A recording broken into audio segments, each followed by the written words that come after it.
When the Rahu Mahadasha begins, what is the best solution? The best solution is to keep a watch on your desires. And how you will be able to do so?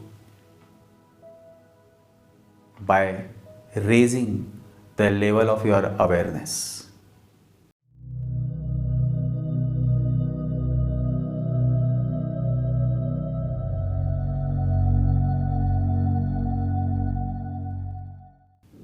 It is only if you focus on raising the level of your awareness that you can keep a watch on your desires. Because during Rahu Mahadasha, you get caught in a trap of many desires, many temptations, and you are running and you are running and you are running, and you make an ass out of yourself. But the matter of fact is that you only realize this when you have become an ass.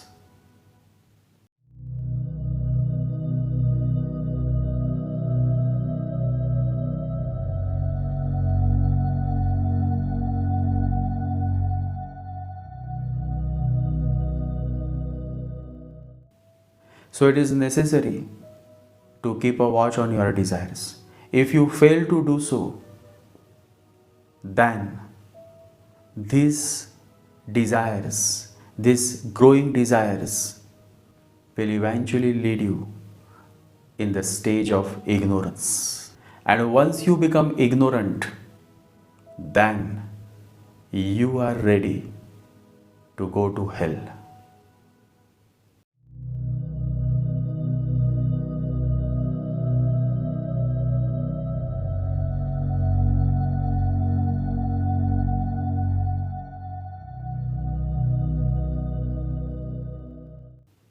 Ignorance is the ticket to hell.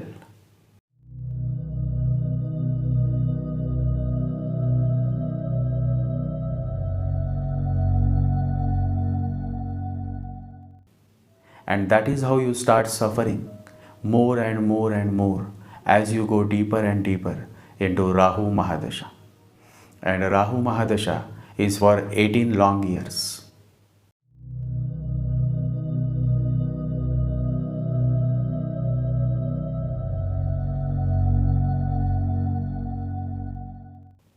In this podcast, I have shared certain insights on how to overcome ignorance and how ignorance can become your greatest enemy.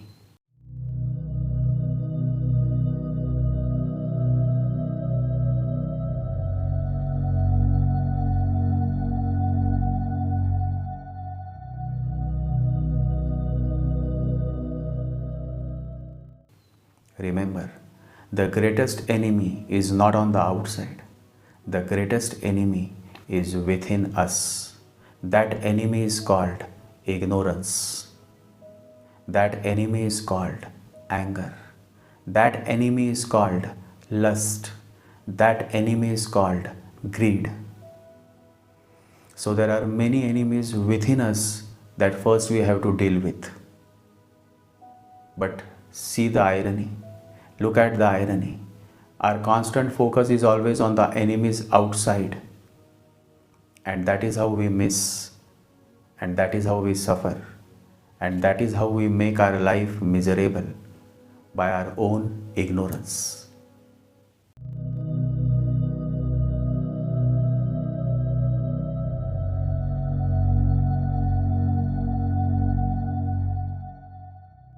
And so, it is necessary to keep a watch on our desires.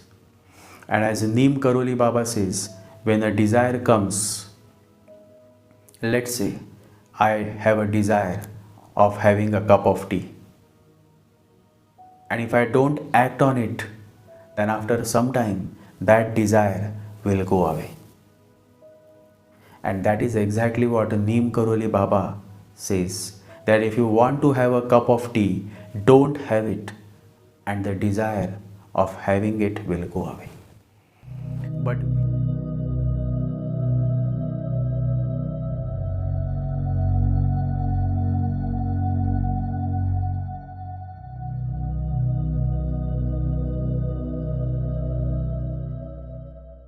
But we get trapped in that desire, in that temptation, and then we fall, and then we start suffering.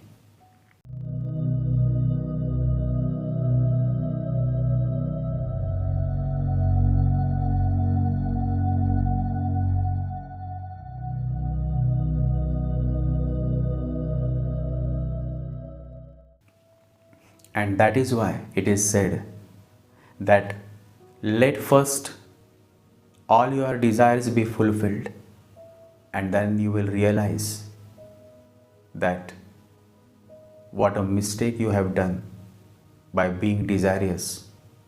Because once your desires are fulfilled, only then you start suffering. You desire a woman, a certain woman, you get married to her, and then what happens? Then you realize you start suffering because of her. So see, the desire has been fulfilled, but in the end you suffer. Similarly, you want to attain power, you want to attain wealth. All these desires will someday fulfill, and then you will start suffering, because then you will realize that it's not the answer.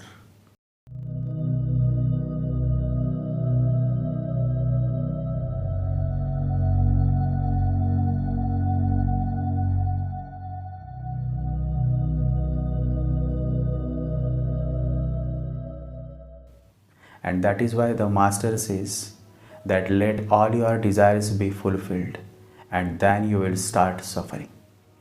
So desires eventually lead you to suffering.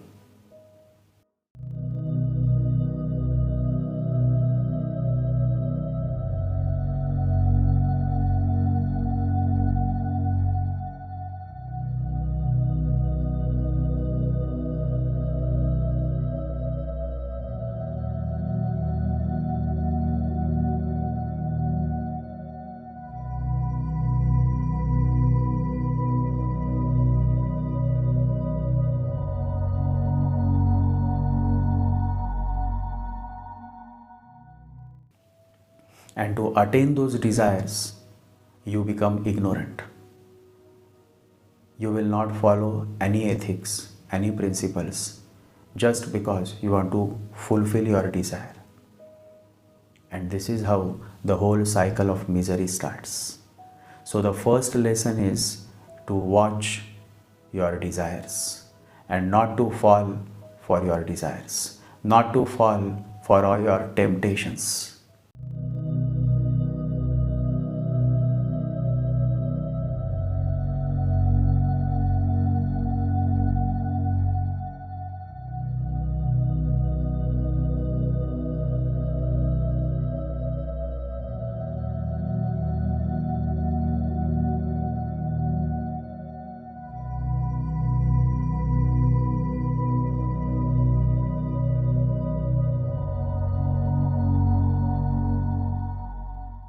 That is why it is said that look in the eyes of temptation and defeat it.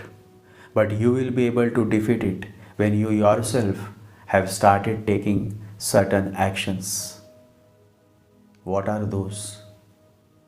I have discussed those in this podcast.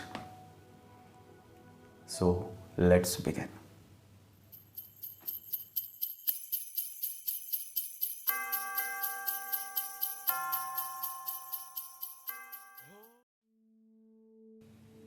People come and ask, is there a place called hell? And the Divine Master laughs a loud belly laugh and says, you are living in hell and asking if there is a place called hell. And this is the greatest tragedy, the greatest irony of ignorant human beings. Every moment you are living in ignorance and you are asking if there is a place called hell. How do you live in ignorance? How much of ignorance is in your being? And to find the answer, you have to sit down and look within. If you succeed to look within, you will realize how much of an idiot you have been, how many mistakes you have committed so far, how much of your anger has destroyed your life. If you go a little deeper inside you, a deeper introspection, you will come to the conclusion, the most critical revelation, the most beautiful truth. You will be moved to realize that you have been assuming that you are a human being. But in reality, you have not lived a single day of your life as a true human being. A human being only looks like a human being. Deep down, he is nothing but an animal in a mask of a human being. His humanity is not even skin deep. Just scratch him a little and immediately the animal comes out. Remember, your humanity is fake, because the moment you become angry, it is the animal within you that comes out and not the human being. Now tell me, the animal that is the Rahu within you first has to be realized and then tamed and then finally kicked out. People take great efforts to become a yogi, to become spiritual, but before you become a yogi or talk anything about spirituality, first ask yourself, have you succeeded in becoming a human being? Remember, the first step towards the beyond, towards the truth, the divine, is to first become a human being. The most beautiful quality of a human being is to help others. Dalai Lama says, the purpose of human life is to help others, and if you cannot help others, then at least don't hurt others.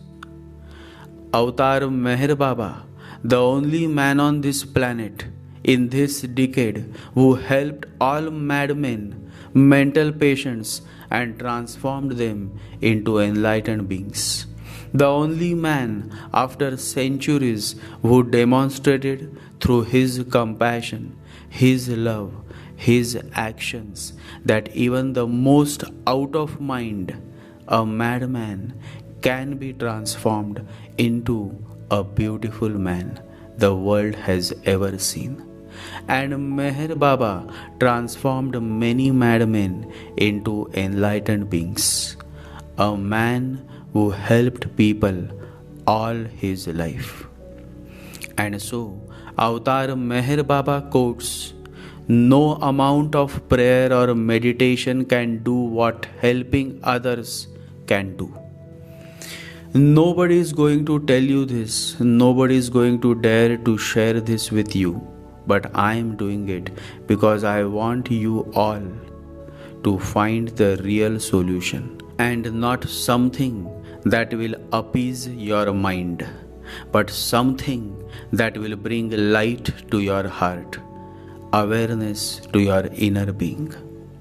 To all my close followers, I insist, first realize yourself, first introspect, first meditate, first turn inwards and let the light of consciousness within you, the awareness within you, eradicate the darkness that your ignorance has caused in your life. Remember, although you appear in earthly form, your essence is pure consciousness, your fearless guardian of the divine light. So come you all, return to the root of your own soul. Your question that how should I overcome Rahu, the ignorance, has come from your mind and not from your consciousness. The mind is fearful, the mind is mechanical, it has skill but it has no intelligence. The mind operates like a robot. Mind is habitual, and that is why all habits are useless, because habits are mechanical. You are doing it just because your mind has become habitual. You are not doing it consciously. Even when you are taking the Lord's name, it has to be consciously taken, not like a robot, not mechanically, but spiritually, from the depth of your heart and not by your shallow mind. An unawakened person sees only his mind, which is merely a reflection of the light of pure consciousness arising from the heart, says Bhagwan Raman Maharshi. It is a sad story, a tragic story of this human world, that most of them are simply following the monkey mind. And it is this mind that makes you miserable. But who wants to listen? Unawakened or ignorant men simply follow the mind, and the mind is a dangerous master. People are living in fear, and then you ask, is there something called fear? The mind is behind knowledge. Knowledge can take you from A to Z, but then the doors close. Then you start suffocating, because knowledge can satisfy your ego, but it cannot bring peace to the self. It cannot bring wisdom. Wisdom is not to be derived from the mind, but from your heart. There are millions and millions of scholars and pandits, and they all are doing the rounds from A to Z, Z to A, and again A to Z. And that's all. They cannot go beyond. They cannot experience the unseen, the unknown, the divine. How can they? When you are so much filled with knowledge, where is the space for the truth, the divine? There is no emptiness within, and only that man can go beyond, can experience God, who is not gathering knowledge but finding the answers within. The question is not about learning. The real question is about unlearning much. The cup is useful because it is empty. Emptiness is the state of a yogi, the wise, the Buddha. Buddha is not a name. Buddha is a stage where there is no mind but pure consciousness. You become a Buddha only when there is emptiness within you. Emptiness means empty of a separate self. It is full of everything, full of life. The word emptiness should not scare us. It is a wonderful word. To be empty does not mean non-existent. Emptiness is ground of everything. Thanks to emptiness, because of it, everything is possible. Gathering, learning, possessing, accumulating, and clinging is the sutra of this material world. The spiritual world is exactly 360 degrees opposite. Here there is no clinging, no attachments, no gathering, no possessing, and no learning. There is a very famous verse of Jesus. Jesus says, what you will try to save will be lost, and what you are willing to lose will be saved. The calculations of the spiritual world are very different than the material world. In the material world, 2 and 2 will be judged as 4. In the spiritual world, there is no judging. It is only 2 twos, and that's all. And this is so beautiful, because the spiritual man, the one who has attained the no mind stage, he lives in the stage of Buddha. So how can he judge? The mind is always judging. You come across a stranger in an airplane or in a bus, and your mind quickly starts measuring and judging. That is how the mind is. The mind is always judgmental. The mind is always evaluating. The mind is always discriminating. Mother Teresa says, if you judge all the time, when are you going to have the time to love somebody? A man, a woman, following her mind cannot love. She will always remain judgmental. The mind thinks that it can judge, but it cannot. And so the judging always fails, and then what remains is mental, a mind game. A meditative man is in the process of overcoming the mind. He will never judge, he will simply observe. Jiddu Krishnamurti defines intelligence in the most beautiful way, and it should be written in gold. Jiddu says, observation without evaluation is the highest form of intelligence. Once it happened.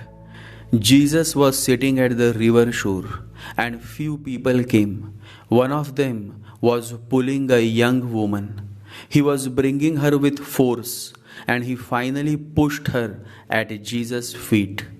He said, "This woman has committed adultery, and the scriptures say that such a woman should be stoned to death.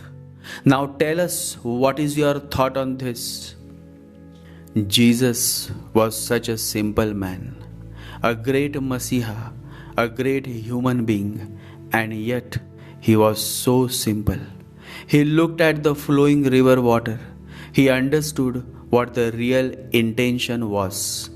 The real intention was to ridicule him, because if he says, "Don't stone her to death," then he was saying against the holy scriptures. And if he says, "Stone her to death," then they all were going to question his love, his message of compassion, of forgiveness. Then they would be asking, "Where has your love gone?" But they don't know what Jesus was going to say. Jesus said, "The scriptures must be right. You should stone this woman to death. But only that man should step ahead who has never committed adultery or has never thought of committing adultery." The whole gathering of people stepped backward. The mayor, the municipal heads, the VIPs, they all stepped backward because everybody knew each other's mischief. If they may not have committed adultery, but at some point in life they had thought of committing adultery. So nobody steps ahead. Who wants trouble? And so slowly, all of them left. The woman was left alone. She touched Jesus' feet, and she could not stop herself. She could not control her feelings.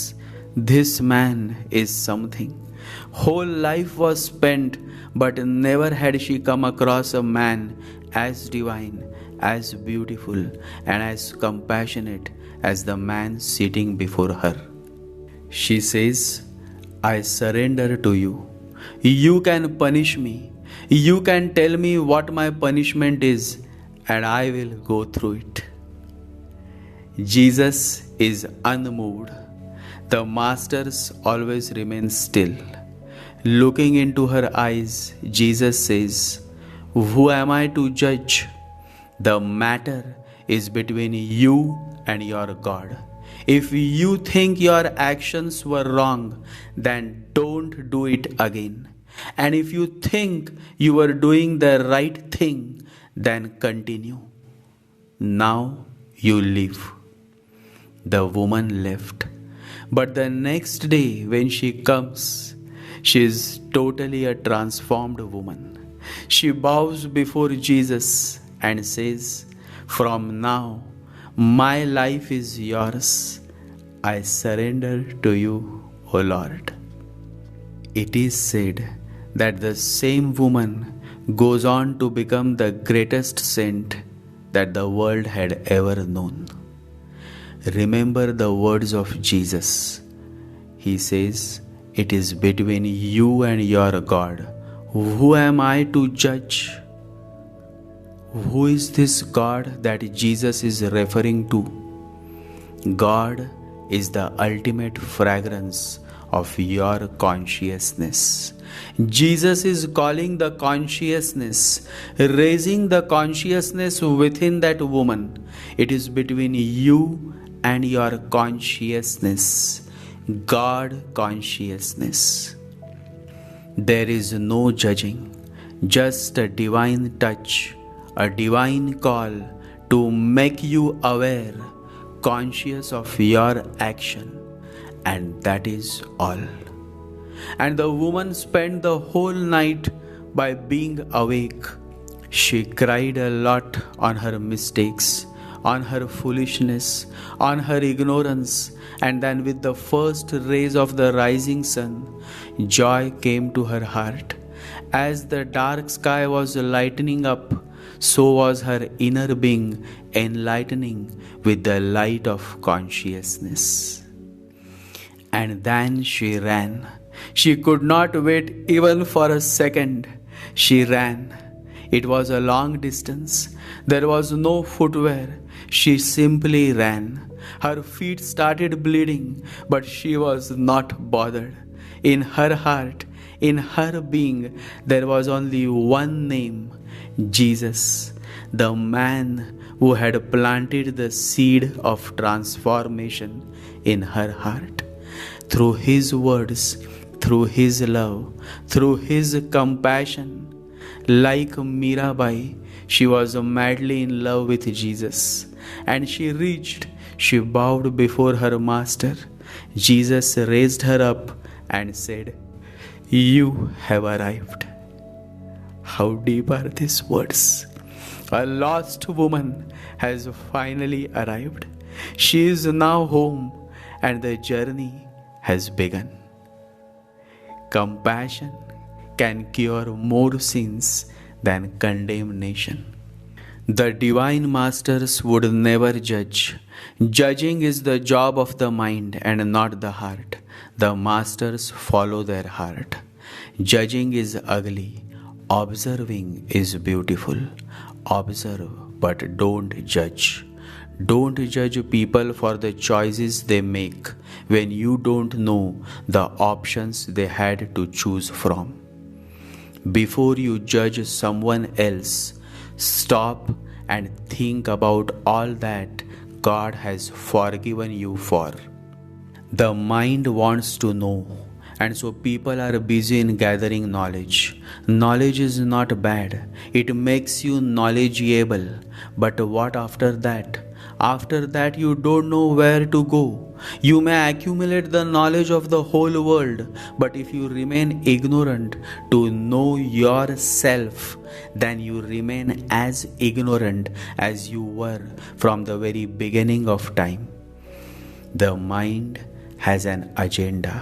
The heart has no agenda. The heart can therefore love.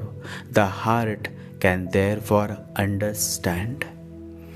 Buddha says, true love is born from understanding.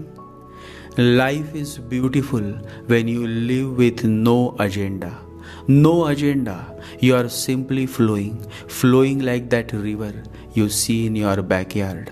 The river is flowing, flourishing, providing a source of life to whosoever comes to it.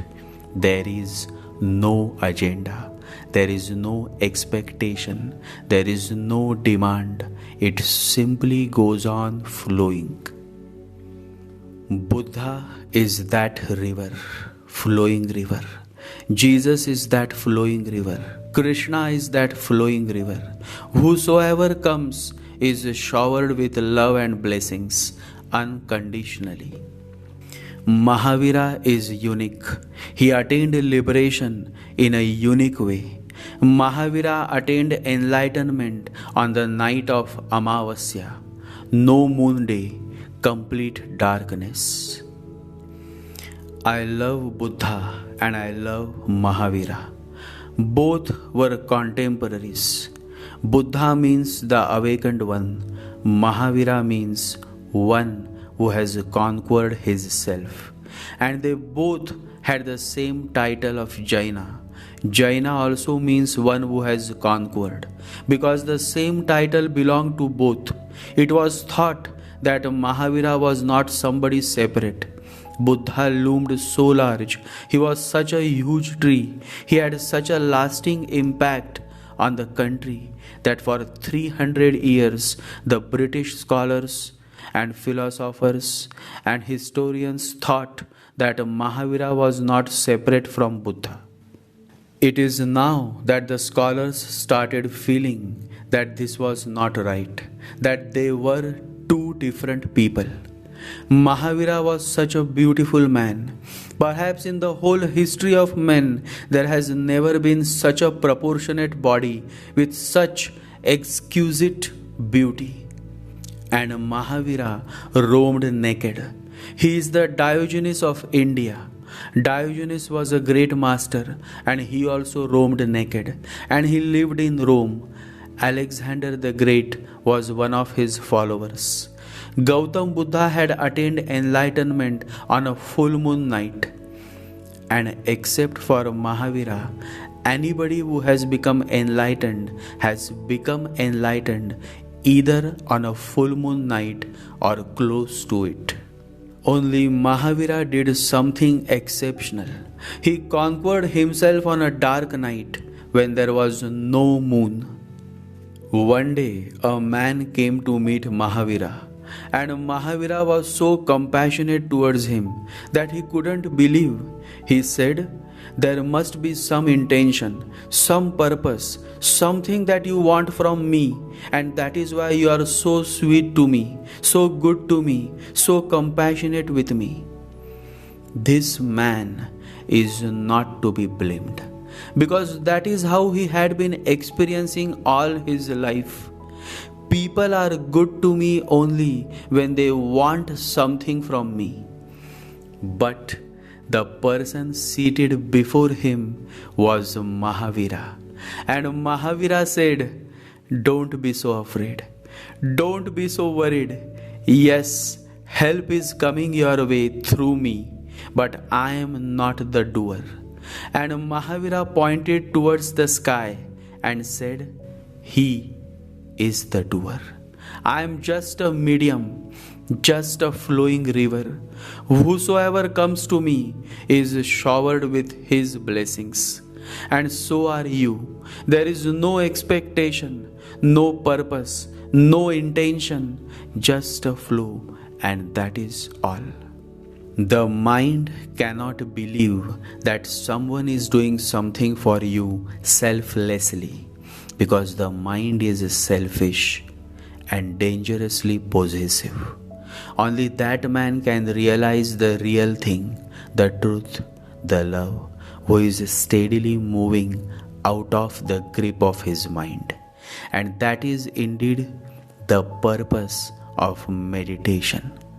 An enlightened man is one who calls a spade a spade. He has no fear. He is truly the most fearless man in this world, simply because he has no agenda. A political person has an agenda, and so politicians could not tolerate Jesus. They crucified him. Politics could not tolerate Socrates. He was made to drink poison. Politicians are dangerous people. They cannot tolerate the truth. They want you to remain crippled and dependent on them so that you don't become independent. Politicians don't want any more people like Buddha, Mahavira, Krishna, Kabir and Christ in this world. They cannot tolerate the enlightened beings. They love the ignorant beings. The more the ignorance, the more they can continue to rule. Politics has an agenda. A political person has always an agenda. He or she will talk sweetly with you when they have some hidden agenda. But Buddha, Krishna, Jesus, they had no agenda. There is simply no agenda. The enlightened beings simply have no agenda. They simply share love, happiness, and joy with you. Whosoever seeks love and joy and peace is always welcomed. Always. Ignorant people will always hate you. There was a man called Saul. He too hated Jesus. You see, in the beginning, as long as the mind is ignorant, it will go on hating, out of jealousy, out of anger. But a day came in his life when he became blind. It happened so that he was walking through the forest and he stumbled upon a rock. His eyes started bleeding and he became blind. For last 20 years, this man had hated Jesus and his followers. He had tortured many Christians, many followers of Jesus. And when he lost his eyes, the first name that came to his mind was that of Jesus. He ran, and he ran to meet Jesus. And Jesus was sitting under a tree, engrossed in his bliss. And he didn't even recognize who this man was. Jesus simply moved his hand over Saul's bleeding eyes, and the greatest miracle happened. Saul's eyes were healed. And at that very moment, the old Saul died and a new Saul was born.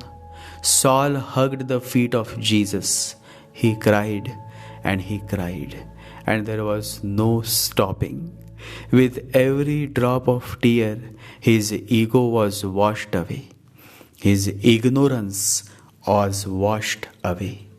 And then Saul said, Master, from today the old Saul has died and a new Saul is born. And to remember this golden moment of transformation, from today I change my name from Saul to Paul. And this is how Saint Paul was born. Saul became Paul. Saint Paul is the founder of the Christian church. He was the one who built many churches in Europe. He became one of the greatest lovers of Jesus that the world had ever known. Hate can transform into love, and when it transforms, whole life transforms. There is no looking back. The sky is clear and you are ready to fly. In the omnipresence of the Divine Masters, how long can hate stand? Someday it has to give its way to love. मुझसे नफरत ही करनी है तो इरादे मजबूत रख, जरा सा भी चूके तो मोहब्बत हो जाएगी. The Master says, if you want to hate me, be firm. Because if you move even a bit from your stand, then you may fall in love. My answers are beyond the questions, because questions are of the mind, but answers are from the heart. And the heart is always right, my fellows. The heart is always right. Mind is a creation of society. It has been educated. The heart is natural. The heart is unpolluted. A book can bring you to the stage of knowledge. My purpose is to take you all beyond the stage of knowledge, and that is possible only when you start moving beyond the monkey mind. Bhagavan Raman Maharshi says, you may go on reading any number of books on meditation. They can tell you, realize the self. But the self cannot be found in books. You have to find it for yourself. Books can bring you to a certain stage, a certain stage of understanding, but that should not be the final stop. For 99%, the book becomes the final stop because the mind is happy to read. But the moment you sit down and start meditating, the same mind creates havoc and won't let you meditate for even a single minute. And my purpose is simply to help you all to find the real thing. And the real thing is within you. The real treasure is within you. The greatest book of all subjects and all stars and moons and planets is within you. God is within you. Everything is within you, and yet people ask where to find, where to go, where to ask. There is a beautiful Sufi saying. सूफियों की एक कहावत है, आदमी ही अकेला एकमात्र गधा है जो दोबारा उसी गड्ढे में गिरता है। रोज रोज वही वही विचार, वही जिंदगी जन्मों जन्मों से। The Sufis have a saying, man is the only donkey who goes on falling in the same pitfall. Every day, every moment, every life, he goes on repeating the same mistakes, the same ignorance. Come out of this ignorant life. Life repeats itself mindlessly until you become mindful. Many of you experience breakups, divorces, failed marriages. Why? Because you are repeating the same mistakes, the same ignorance that you have been doing from the many past births. Your sex life is also a failure. Why? Because you are not listening to what life has to say. Life is giving you a new direction. Life is saying enough, but you are not in a position to listen. Who is this you? It's your mind. The mind is a monkey. It won't let you live in peace. The nature of the mind is being restless. And because you become the mind, you continue to suffer. The mind is also very sexual. Let me tell you all, the mind, that is the moon, is highly sexual by nature. Sexual organs are directly connected to the mind, that is the moon. The mind controls your sexuality, your sexual organs, and the same mind also controls you. Now tell me, how much havoc this mind can create? Especially when you have become the mind, when you are following the mind, when you have become a slave of your mind. That is why it is said, mind is a beautiful servant, but a dangerous master. Rahu, the north node of the moon, that is the mind. And it is this Rahu that makes you miserable, and you know the reason.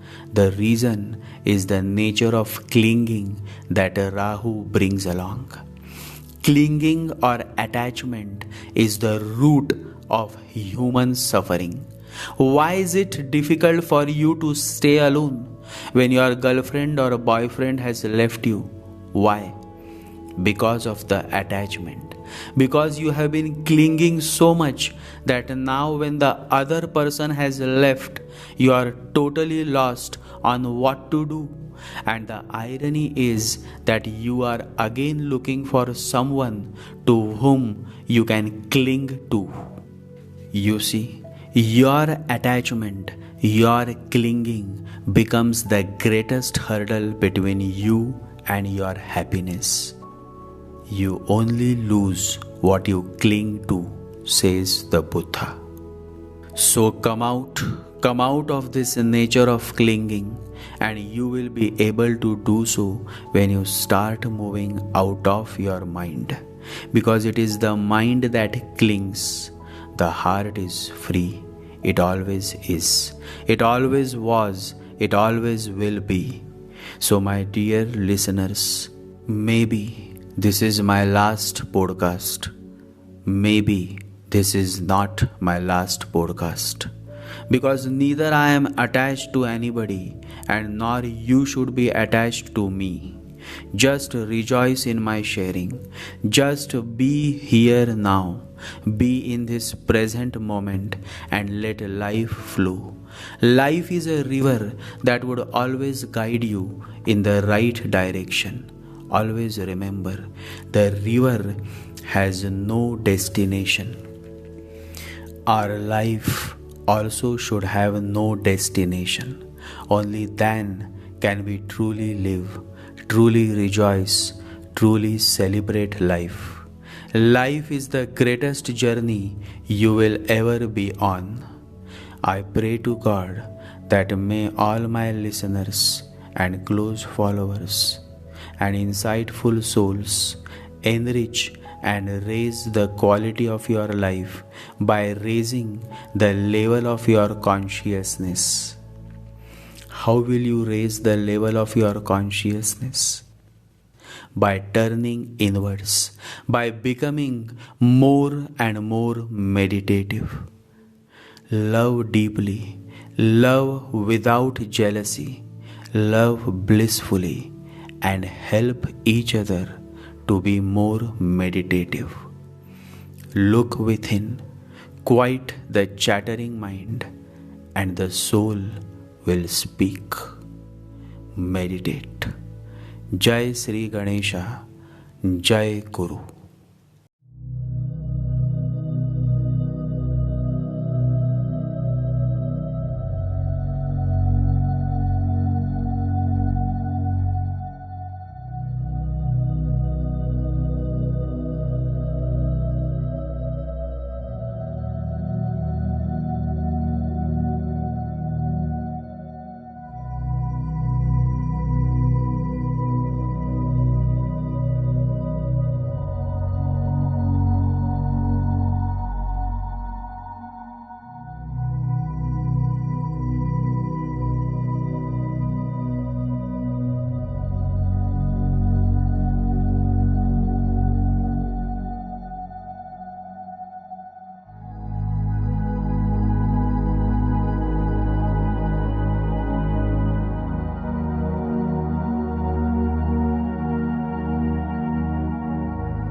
Om Gam Ganapataye Namaha.